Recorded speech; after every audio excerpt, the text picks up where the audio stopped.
2020년 1월 21일 화요일. 오늘은 화성시 인근에 위치한 회사 면접이 있는 날이다. 기업 업종의 경우 특수 목적으로 사용하는 기계를 제조하는 업종. 내가 지원한 부서는 생산 부서는 아니고 재고 관리 및 자재 구매 부서라고 생각하면 될 듯 싶다.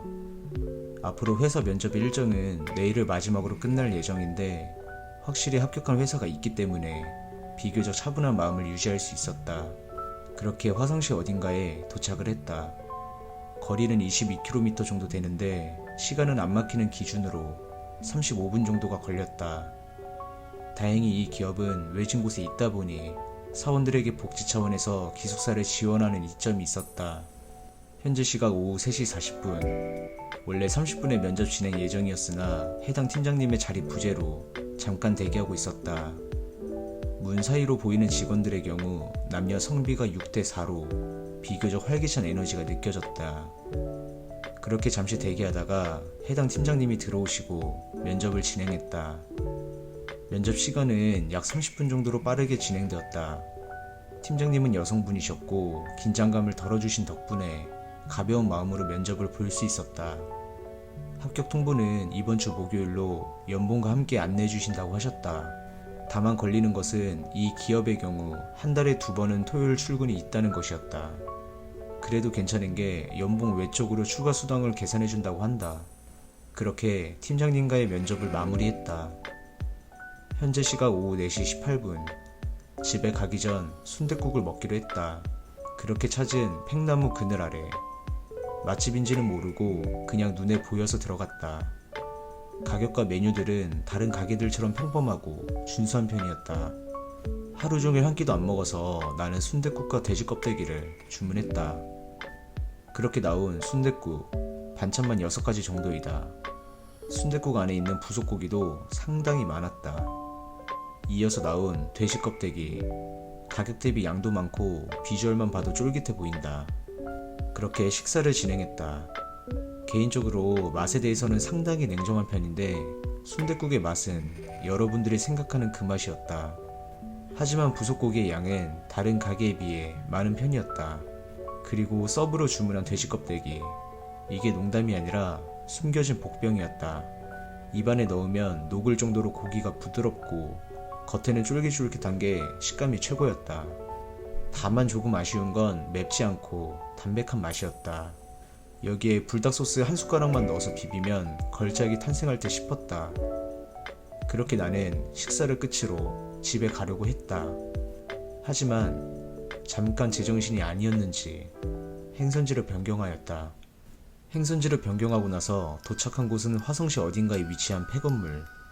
검색을 통해 나무 위키에서 알아낸 곳이었다. 옛날에 한국불교대학교로 지을 예정이었으나 중단되었고 현재까지 방치되어 있다고 한다.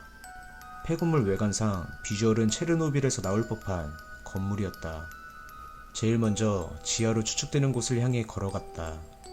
물이 고여서 연못의 모습으로 형성이 되어 있었다. 대충 깊이는 무릎 정도까지 잠길 듯 싶었고 눈으로 보기에도 살 얼음이지만 혹시나 해서 툭툭 건드려 봤는데 역시 얼지 않았다. 연못을 구경한 뒤 바로 옆에 건물 안으로 들어갈 수 있는 계단이 있어서 계단을 타고 올라갔다. 그렇게 바라본 1층은 상당히 깔끔했다. 영화에 나올 법한 저주받은 인형이나 흉기도 보이지 않았다. 창문이 많아서 공기는 잘 통하는데 만약 어두운 저녁에 혼자 올라갔으면 살벌했을 듯 싶다. 그리고 좀 걷다 보면 눈에 보이는 모자와 자전거, 먼지가 쌓인 걸 보니 상당히 오래된 듯 싶다. 그리고 옆에 계단이 있어서 지하로 내려가 봤다. 여기가 생각보다 소름 돋았다. 빛은 조금도 들어오지 않고 너무 어두워서 휴대폰 손전등을 켜도 어두컴컴했다. 오히려 귀신보다 흉기를 들고 있는 사람들이 숨어 있을까봐 더 무서웠다. 옆으로 걸어가다 보면 방 같은 곳들도 꽤 있는데 정말 사람 숨어있기 딱 좋은 곳이었다. 바로 옆에 있는 계단, 아래로 내려갈 수 있는 계단이 있는데 손전등도 통하지 않는 어둠이라 너무 무서운 나머지 내려가지는 못했다. 그런 뒤 계단을 통해 2층을 가봤다. 2층도 마찬가지로 별다른 특이사항은 없고 바닥에 의자들이 몇 개 널브러져 있으며 개구부가 많았다. 계구부는 정말 아래층까지 논스톱으로 뚫려 있어서 어두운 저녁에 왔으면 위험했을 듯 싶다. 별다른 수확 없이 3층으로 이동했다. 바로 눈앞에는 병이 있고 입구와 동시에 근로자의 안전모가 보였다. 안전모를 확인해보니 이름이 따로 줄기는 안 되어 있고 끈적끈적했다. 3층에서 바라본 아래층의 경치는 안 어울리게 정말 좋았다. 마지막으로 옥상을 향해 걸어갔다. 옥상에도 별다른 수확은 없었다. 다만 폐건물과는 안 어울리게 옥상에서 바라보는 전경은 3층보다도 비교될 정도로 더 아름다웠다. 그리고 옥상 바로 옆에 있는 문장들, 뭐 이상한 건 아니고 근로자들이 근무할 때 작성한 거라고 생각한다. 그렇게 옥상까지 구경을 하고 계단을 통해 내려왔다. 혹시나 귀신이 나온다거나 인형, 핏자국 이런 게 있을까 하는 호기심도 있었지만 현실은 현실이었다. 다만 여기는 쥐도 새도 모르게 범죄가 일어나도 무방할 정도로 인적 드문 곳이었고 특히 지하에는 빛조차 들어오지 않으며 주변에서 새들이 짖다 보니 나도 모르게 흠칫 놀라게 된다. 그리고 사람이 긴장하게 되면 헛것이 들린다고 하는데 여기가 딱 그런 곳이었다. 본인의 경우 건물 주변에서 입장 금지라는 편말이 없어서 그냥 구경하고 왔는데 혹시나 누군가 담력 훈련 차원에서 이곳에 방문하는 일이 없었으면 좋겠다.